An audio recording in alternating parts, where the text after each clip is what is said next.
Hey guys, it's Erin here with Avenues and Acres Home Team, and I wanted to talk a little bit about water service lines in St. Paul.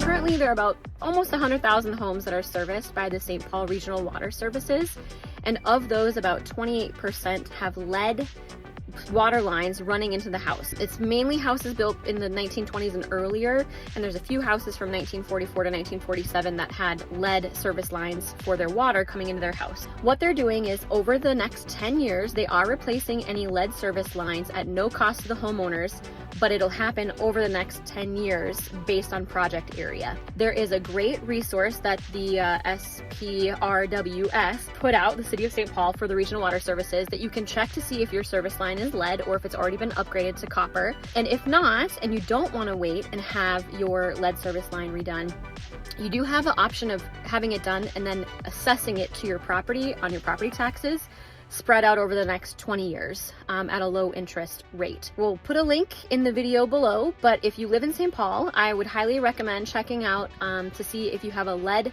service line to your house. They do have free lead testing kits, and see if you're in the project area for 2024. You do have to reach out for them to complete the work, submit a letter to intent, but that's just a little fun fact for lead service lines in St. Paul. Hope everyone's having a good day. Bye.